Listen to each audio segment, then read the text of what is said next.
Good afternoon. You're listening to Usula Media and the Republican Zone. I am your host, Drew Murray, and I am here with my good friend, Paul Steinke, the Executive Director of the Preservation Alliance for Greater Philadelphia. So, Paul, I want to thank you for coming on today. You're welcome. Good to be here, Drew. So I wear a few. Paul and I know each other because I wear a few hats. Today, I'm the host of the Republican Zone. I first met Paul probably as president of the Logan Square Neighborhood Association, because we had some interactions there. We definitely have some historic homes, some historic structures, maybe even a few historic blocks. And then most recently, Paul reached out to me as my current position, which is the chair of the Philadelphia Crosstown Coalition. And Paul reached out to me because you were trying to get some more money from City Council. And it was not very much money. It was $300,000, which sounds like a lot of money. But when it comes to the whole city council budget, you're talking into the billions. It was a very small amount. And so where are we on that, Paul? You were hoping for $300,000 for the Philadelphia Historic Commission. Is that still in play, hopefully, or? So the answer is we did not get it in the current fiscal year budget that City Council approved 2 weeks ago. But we are still hopeful to get it as a mid-year transfer appropriations bill in City Council. And what we're trying to get the money for, it's not for us, it's within the city budget to finance a larger staff for the Philadelphia Historical Commission, which is the agency of city government that oversees the Philadelphia Register of Historic Places. And that opens up a whole conversation about, what's going on in preservation in this city and what are the problems that we're trying to resolve, in part through getting the city to make a bigger investment in historic preservation. Sure, and that you make a good point. A lot of people don't understand, and I'm by no means an expert. What is the difference between a structure being on the National Register and being on the Philadelphia Historical Register? And does one offer more protection than the other? Right. So, I think everyone would agree that Philadelphia is one of the most historic cities in the United States. We have 300 years of American architecture here on view every single day. It's a major part of our appeal as a city, as our appeal as a place to live, a place to visit as a tourist. We all know Independence Hall and places like that. But we have historic buildings throughout all of our neighborhoods that go back, 75 to 300 years. There are two different registers. As you mentioned, there is the National Register of Historic Places, which is the federal register. And then Philadelphia has a local register of historic places. And the main difference is the local register does impose some regulations on how you treat a property, whereas the federal register does not, unless in certain circumstances. Mostly if federal money is being used to renovate or restore a building, the federal register kicks in. But on the local register, that's when any renovation has to be approved by the Philadelphia Historical Commission. And when I say any renovation, I should clarify by saying exterior renovations only. The Philadelphia Register does not usually apply to interiors. So nobody's going to tell you, what color to paint your walls or what kind of kitchen counter to get. But they will ask you about your windows, because that's what you always hear. What happens when I have to change my windows? That's kind of the fear that a lot of people have of their home or their street or their entire, it could be a district, becoming under the Philadelphia Historical Register. Right. Windows are a part of it. So is demolition. If your building is listed on the historic register, you can't just go get a demolition permit to tear it down. You would first have to go to the Historical Commission and make the case for why you want or need to tear it down. So it's everything from demolition down to replacement of windows in a historic building. They want to make sure that the windows that are put in are of a quality and an appearance that correspond with the historic, the reason why the historic building was designated in the first place, or in certain cases, a historic district, of which Philadelphia has about 25 scattered throughout the city, historic districts, that is. Now, is the national? It seems that the Philadelphia Historical Register actually protects building is a better level of protection for some buildings. Is that accurate, or is that just a perception of kind of a novice like me? If you're comparing it to the National Register, then yes, definitely. The Philadelphia Register imposes controls. The Federal Register usually does not. That's interesting. You would think the opposite. You would think, okay, if this is on the National Register, it's more significant than if it's only on the Philadelphia Register. And you can be on both. I guess that's a question too, right? You can be on both the Philadelphia Historical Register and the National Register? Yes, there are many examples where properties are listed on both. But the principle behind the difference in the level of regulation is that it really respects our form of government, which places a lot of emphasis on local control. So local register provides local control of the historic character of a place, not something that's imposed by Washington. And I think that's really the philosophical reasoning behind the difference in regulation between the two lists. Gotcha. Now, a structure like Independence Hall, is that on both, or is that just on the National Register because that's part of the National Park Service? Or, well, a lot of people don't realize Independence Hall is owned by the city of Philadelphia. Oh, I did not realize that. So there you go. And it's long-term lease to the federal government, who is responsible for maintaining and managing it. Yes, it is on the local register, but the federal government does assert a considerable amount of authority over Independence Hall, in part because that's what the lease says. The lease for Independence Hall gives its tenant, the federal government, pretty much total control of what happens there. Interesting. So, and by the way, the city owns the Liberty Bell too. I did not know that. I did not know that either. So in a lot of conversations that, we've heard lately, one example of, well, I'll give a local example that we've talked about many times, Spring Street. That's a street on the 2100 block of Spring Street, which has a lot of structures from, I believe they were built in the 19th century.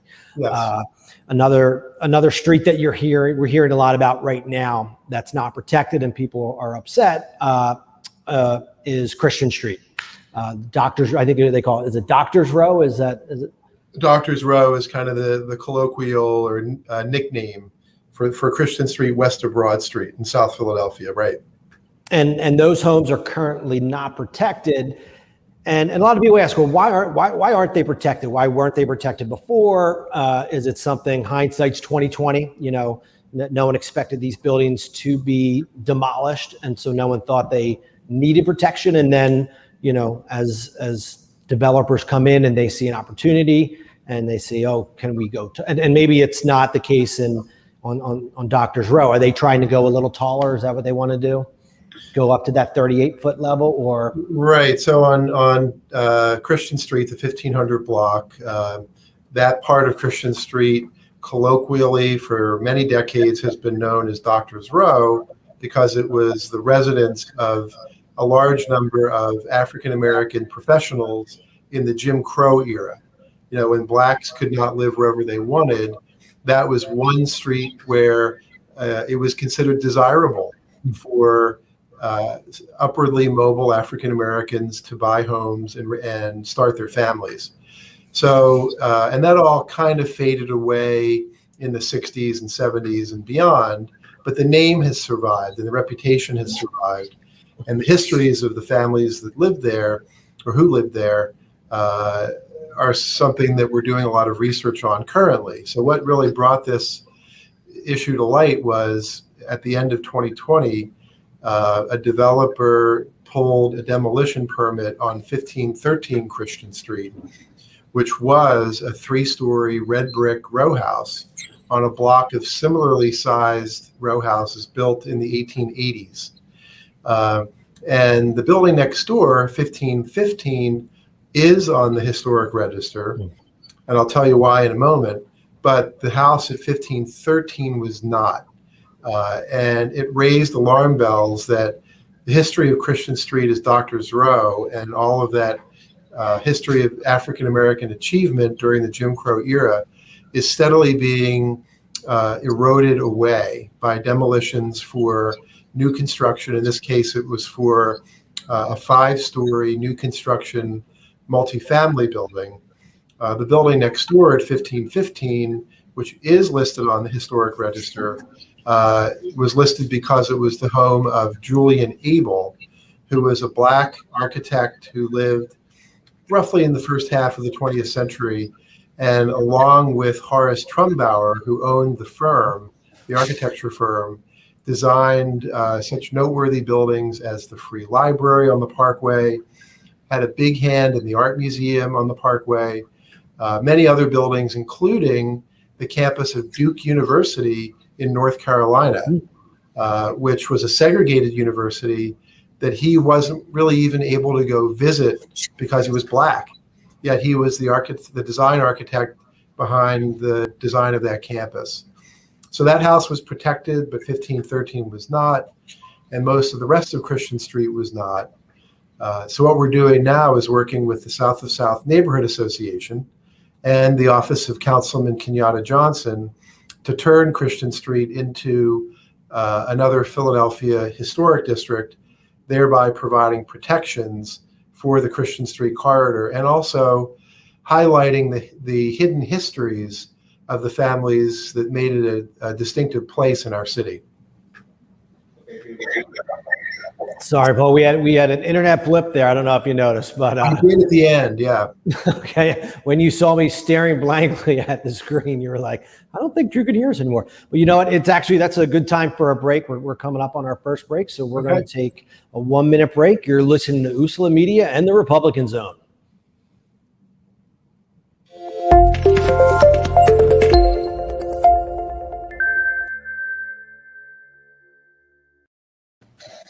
All right. Welcome back. You're listening to Usula Media and the Republican Zone. I am here with my friend Paul Steinke, the Executive Director of the Preservation Alliance for Greater Philadelphia. So we are back. So it was a good time for a break. And so we are on the Republican Zone. So a lot of people are probably like, why is Paul Steinke coming on the Republican Zone? What does historic preservation have to do with politics at all? Yes and no. I would gather that. Well, I know that there are political groups out there who are fighting for historic preservation. I know, Paul, you ran for city council. I think we're getting up there. Is it 2015? It was 2015. Yeah, I ran at large as a Democrat. Yes, at large. Yep. No, I won't let anybody think you're a Republican. We won't let that get out. I ran in 2019, and I was endorsed by a group, Repoint. Correct? Am I remembering the group correct? Yes, Repoint is a historic preservation PAC in the city. Exactly. So I was endorsed by Repoint because I think the reason was because of my roles in the community and in the civic world.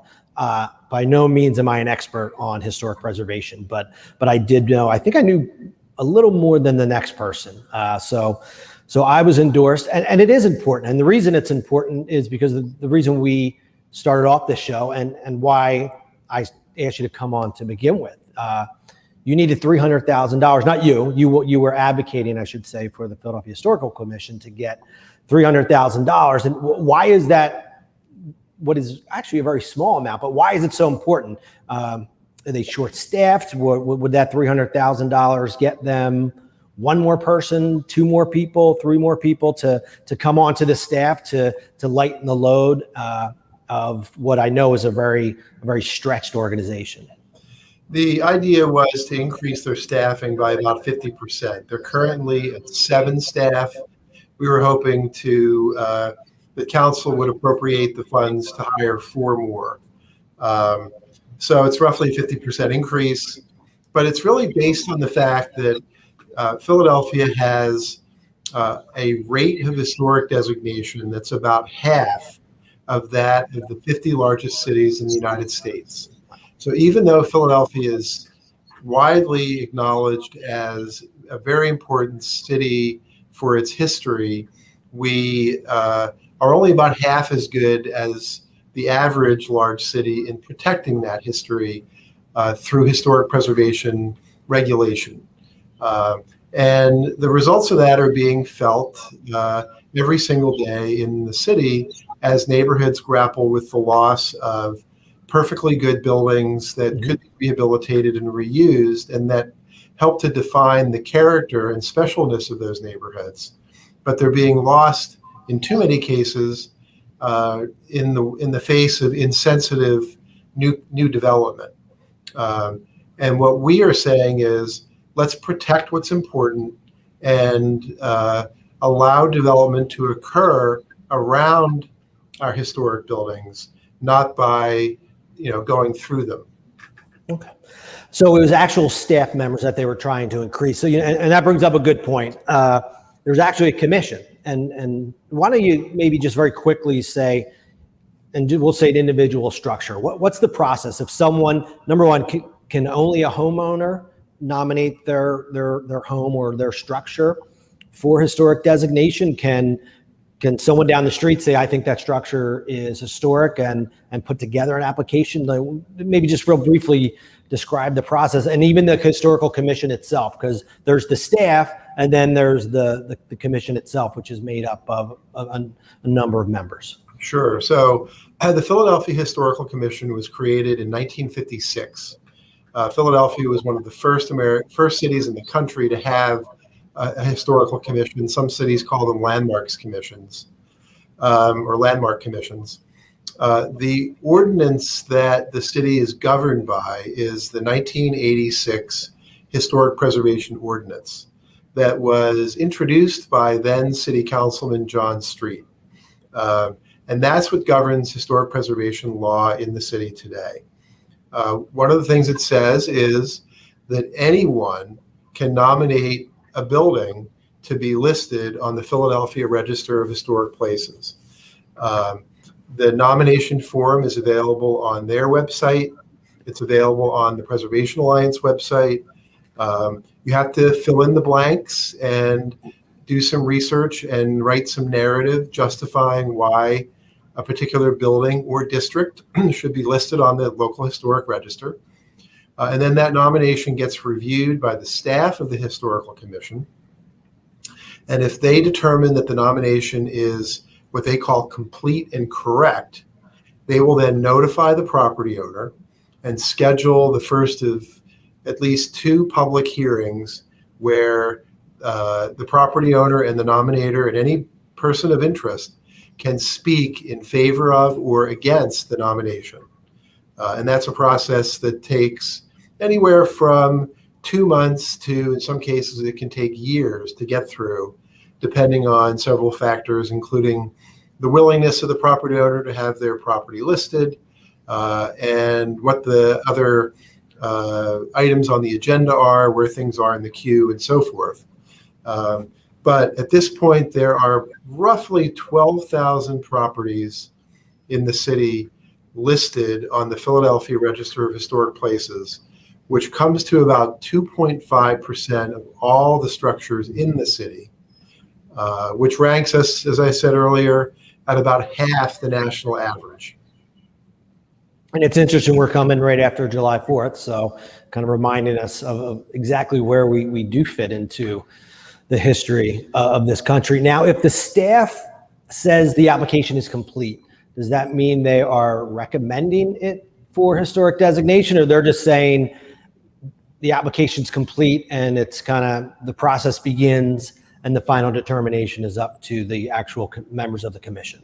So the staff of the Historical Commission will almost always give a recommendation, pro or con. Okay.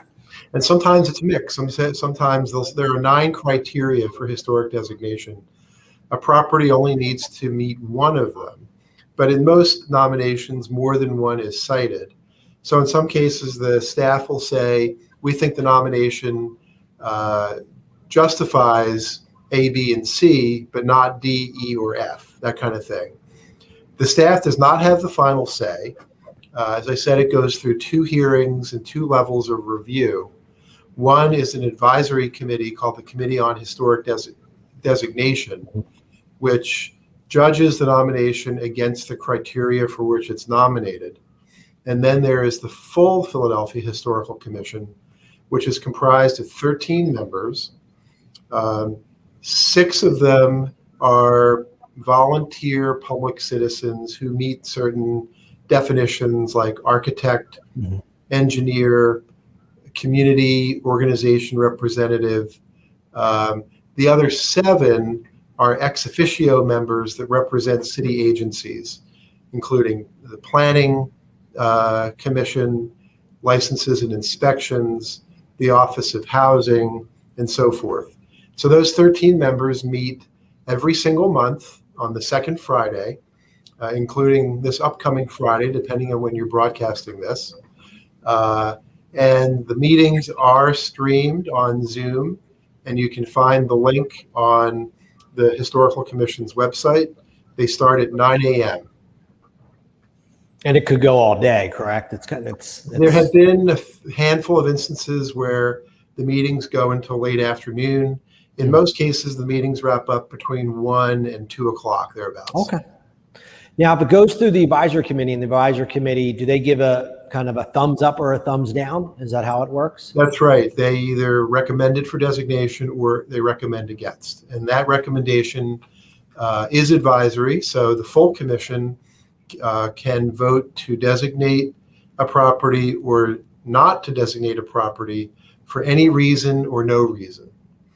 Now, if the advisory committee says no, does it stop there, or does it's still a recommendation even if it's a negative? It's still a recommendation even if it's a negative, and the nominator can still make their case at the full commission, and the full commission might end up agreeing with the nominator. Okay. Now, what if a property is listed or an application is put in? What if the homeowner is opposed? Does the homeowner have the ability to stop the process, or once the process starts, it's the final word is up to the commission? If a homeowner opposes the nomination of their property, they have the right to make their case as to why. Mm-hmm. And the Committee on Historic Designation will hear them out, as will the full commission. But the commission may decide to designate a property over the objections of the owner. And it's not just, you said homeowner, it could be a building that's not a house. It could be a factory. It could be a school. It could be a church. There have been some pretty heated debates over the historic designation of church buildings, for example, which, most people would agree in many cases are beautiful and picturesque buildings and real important ornaments on the cityscape. But sometimes the congregation or the diocese objects to a nomination, and the commission has to make a choice whether to designate or not. In most cases, if a church building seems to meet the criteria, the commission will elect to designate or vote to designate. But there have been some instances, including one we're dealing with right now, where the commission elected not to designate. And I imagine a church many are incredibly beautiful. And I'm thinking of one repurpose that I know of at 22nd and Chestnut. I forget what the original church was. Now it's office space, but churches must be very difficult and very challenging to repurpose, and which would make it hard to sell that parcel, that property. I would say that church buildings represent the single biggest crisis in terms of a building type that this or really any American city is dealing with right now. As congregations shrink, as people go to religious services less and less and belong to congregations less and less, a lot of times these buildings, which often are aging and are in need of all new building systems and roofs and so forth, become very challenging to maintain. But at the same time, there are so many great examples of what we call adaptive reuse, repurposing of church buildings, that we never think a church is a goner. We always feel like there is a way forward to save the church, whether it's apartments or office space or commercial space of some kind. There's one in Mount Airy that is the Philadelphia School of Circus Arts. And they use that vast interior space that used to be the sanctuary of a Catholic church. They put up trapezes and other equipment to practice acrobatics, So there are a number of potential uses, but it can be tricky to make the economics work. Sure. Are there numerous grants available? We'll use a church as an example, either on a national or a local level, that developers can apply for to help repurpose, for example, a church? There are limited grant opportunities that are widely available. One is the Keystone Preservation Program of the Pennsylvania Historical and Museum Commission, which makes grants up to $50,000 for planning or for bricks and mortar. There are also some private foundations that do brick and mortar grants, and also there's a national religious properties fund that makes grants once a year. It's very competitive and a nationwide process, but they do make grants for two religious congregations. One of the challenges is that the separation of church and state, another core principle of our government, means that the federal government doesn't get involved very often in directly subsidizing the needs of religious congregations. So that does close off, in most cases, what would otherwise be a pretty productive source of funding. Not all countries are like that. You go to Europe, and the federal governments do support their historic church buildings. You go to Italy, you go to Rome or Paris, and you walk around those cities. There are churches on every block that are magnificent, and in many cases beautifully maintained by the federal government.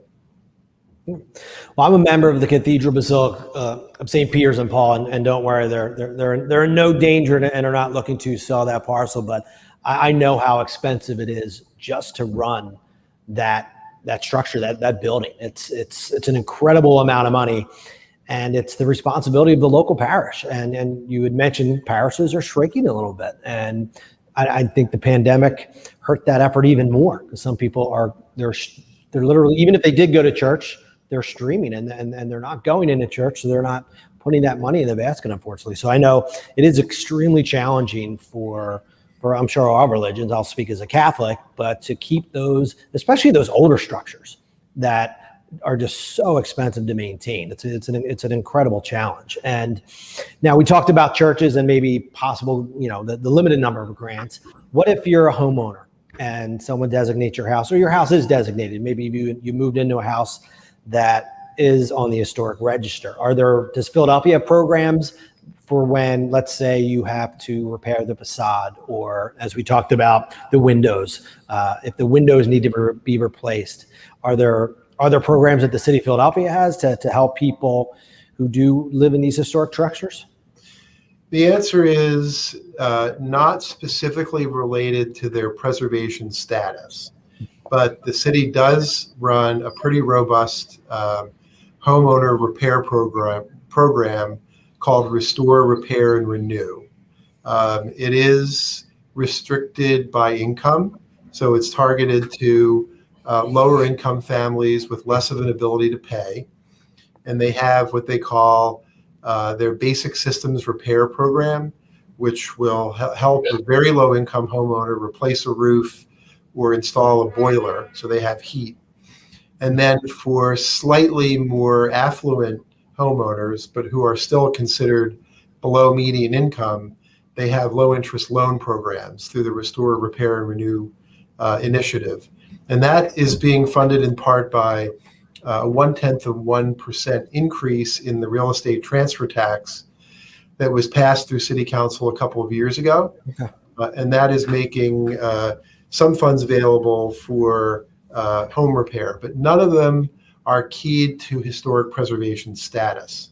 So if your building is within a historic district or itself is historically designated, that does not automatically qualify you for any grant or even loan products that you could use to restore. You'd have to go through to traditional bank financing. Okay. All right. We're going to take a quick break. You're listening to Usula Media and the Republican Zone.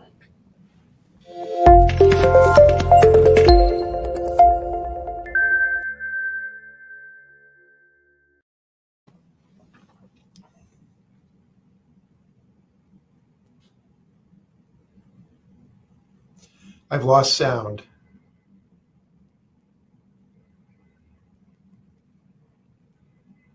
I have no sound. All right. Are we back now? There we Yes. go. So yeah, small glitch when we're going out over the internet, unfortunately. So I apologize for that. But so I want to talk. We talked a little bit about demolition, and when you listen to historic preservationists or just people in Philadelphia in general, you're on a lot of those Facebook groups. And I know as president of Logan Square Neighborhood Association, if a sticker goes up on a building, and I know when I would get phone calls, I would tell them if the sticker goes up, it's too late. I mean, the structure is probably coming down, and people always ask, why do they have the ability, or why do they have the right to demolish a building? And in my, again, naive experience, I say it's almost always demolition as of right, unless the structure is on the historic register, whether it's Philadelphia or the National Register. And honestly, even if it's on the National Register, if it's not on the Philadelphia Register, there's not much that can be done. So, is there legislation? Is there anything out there that it can at least, I don't know if you want to prevent developers from demolition, because sometimes it's done correctly, where sometimes it's done when it should be done. But I feel like often, and I think Doctors Row is a prime example. They should not be able to demo as of right. But what can a homeowner do? What can a street do? What can a community do in order to help protect those structures? Demolition review legislation is one answer to that. There are some cities that have on their books an ordinance that requires review of a property that may have historical significance before a demolition permit is issued. And if the property is found to have historic significance, provides a window for a nomination to be considered and passed, which would save the building. One way to approach it in Philadelphia would be to have demolition review in all National Register historic districts. Philadelphia has dozens of National Register historic districts, meaning areas that have been designated historic by the federal government, but that do not enjoy the protection of local designation. And if we had demolition review for all properties within national historic districts, that would go a long way. That would cover neighborhoods that are largely otherwise unprotected, from Germantown to Frankfurt to parts of West Philadelphia and South Philadelphia, North Philadelphia. It's still a fraction of the overall land area of the city, but at least it would recognize the importance of these federal historic districts. So demolition review legislation is something that is sort of rising on our priority list. We were hoping to pivot to that once we secured additional resources for the Historical Commission. That has not yet happened, but we're hopeful that by the end of the year, we'll at least be able to cross that one off our list and can really turn more fully towards demolition review. Sure. So, and again, as a novice, I always consider there are two options for communities. when it comes to historic preservation. And Logan Square Neighborhood Association, we've reviewed both of these options numerous times. One is to be an historic district, like the Logan Square Neighborhood Association could, we have boundaries, we could start the process to make our neighborhood an historic district. Spring Garden, which is just north of Logan Square, already has an historic district. And the other option, the second option, is a conservation overlay. Now, as president of Logan Square Neighborhood Association, I never felt like we were going to get the buy-in for an historic district. So what I always recommended, or oftentimes recommended, and we had a neighborhood plan, I said, why don't we look at a conservation overlay? I know people hate when I use this term, I call it conservation light, but it's just different. But I feel like it's easier to get buy-in for a conservation overlay. So can you briefly describe, what is the difference between a historic district for a community like Logan Square Neighborhood Association and a conservation overlay? So a historic district is a collection of properties within certain boundaries that are regulated by the Historical Commission so that any exterior changes must be approved by them. A conservation district overlay is regulated by the Planning Commission, not by the Historical Commission, and regulates whatever the community and the Planning Commission decide to regulate. So it could be height, it could be materials, it could be setbacks, one or all of those things. And they're both regulated when property owners apply for building permits. But in a conservation district overlay, that building permit goes to the Planning Commission to review against the conservation district standards. And in a historic district, that building permit goes to the Historical Commission to review by their standards. A conservation district must be approved by the district council member after application by a majority of property owners within the proposed district, whereas a historic district need only be approved by the Historical Commission, and there is no requirement for owner buy-in. That said, it's always good to have strong support for historic district in order for it to be passed, or conversely, for there not to be overwhelming opposition that makes a historic district more likely to be passed. So there's some of the differences between a conservation district and a historic district. The main difference in my mind, though, is that a conservation district does not regulate demolition. You can still tear a building down in a conservation district. It's much harder to do that in a historic district.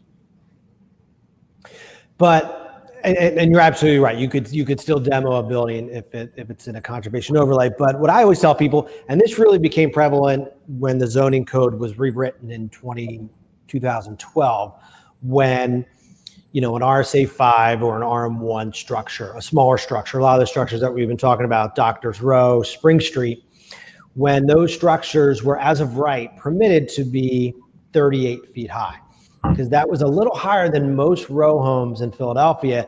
And I feel like that the zoning code, and it was a kind of a compromise with developers and preservation, that height, I don't think anyone really thought that it was going to cause as much, in my opinion, a lot of the demolition that we see today.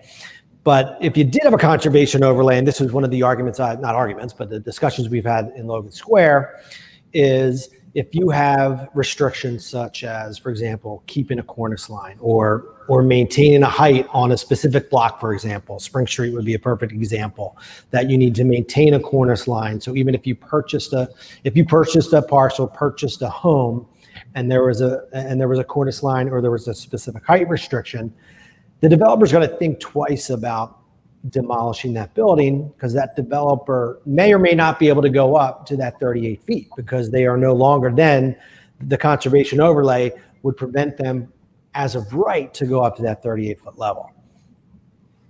Right. That's the kind of thing that can be written into a conservation district that wouldn't necessarily be the case in a historic district. So, there are different reasons why a particular neighborhood might choose one or the other. Queen Village, for example, is a conservation district. And they haven't experienced too many teardowns, I would say, over the years. It's a pretty stable neighborhood as far as that's concerned.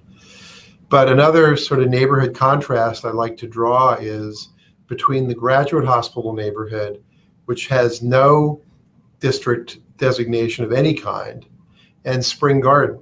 In Spring Garden, that neighborhood has kept its historic churches and other large institutional buildings much more than Graduate Hospital, which over the last 20 years has seen the demolition of most of their corner church buildings and replaced with, $1 million townhouses. Nothing wrong with $1 million townhouses, but the neighborhood has lost a lot of its character and charm with the loss of those historic churches. Sure. Whereas Spring Garden, it doesn't seem as a neighborhood to have been harmed by being a historic district. In fact, I think it's been helped aesthetically. And I think the quality of life in Spring Garden is the same or probably enhanced by being a historic district. Now, if you're in an historic district, that does not mean every single structure in that district is considered historic. And in fact, for example, my home was built, I believe, 1987. So I don't think my home, if Logan Square became an historic district, I believe my home would be considered non-contributing. What's the line? Is it the structure needs to be 50 years old, 100 years old? Is it just determined by the commission when it's done which structures are contributing? It's more the latter, and you use the last word you used is the key word: contributing versus non-contributing. So a historic district nomination will make the case for what makes the district distinctive, and then will determine which properties are contributing to that distinctiveness and which properties are not. So in most cases, a house built in 1987 will be non-contributing and subject to less onerous controls than a contributing property like a 1870 row house would be considered contributing in most districts, including in Logan Square. So now you said the historical commission kind of makes the determination whether it's, puts thumbs up or thumbs down on the historic district. Have they ever done, I guess I would have always assumed that the district council person would be, if they did not want it, or if he or she did not want it, it would not happen. Has it ever happened that a district council person, and maybe you don't know the answer, that a district council person did not support it and the commission went forward and created a district or approved a district, however that? Not in my direct experience, and not as far as I know. Historic districts only really started to be created in, the first one was actually Diamond Street, west of Broad in 1986. But the legislation enabling historic districts was only coming into being around then. And all the ones since then, as far as I know, have been done with the blessing of the district council person. One great example from recent times is Ridge Avenue, Roxborough, where Councilman Jones worked with 8 community organizations to create a historic district along Ridge Avenue, which is a scattered site district, also known as a thematic district, with all the 19th century buildings protected, but most, if not all, of the 20th century buildings non-contributing. And that runs along a 5-mile stretch of Ridge Avenue in Roxborough, because neighbors were concerned about the accelerating loss of 19th century buildings along Ridge Avenue. And Councilman Jones heard that loud and clear and helped to create a solution in the form of that district. Same thing we're trying to do now with Kenyatta Johnson in South Philly along Doctors Row. Mm-hmm. All right, well, we're coming up to the end. I want to thank my friend Paul Steinke for coming on today. I guarantee you that if you would like another letter from the Philadelphia Crosstown Coalition, when this does come up again, hopefully midway through, I think you said, we will be happy to support you. And I was just reelected for another year, so I will be happy to rewrite that letter. And I want to thank you for taking time out of your busy schedule to come on my show. My pleasure. Thank you for having me on. All right, you've been listening to Usula Media and the Republican Zone. Thank you and have a great day.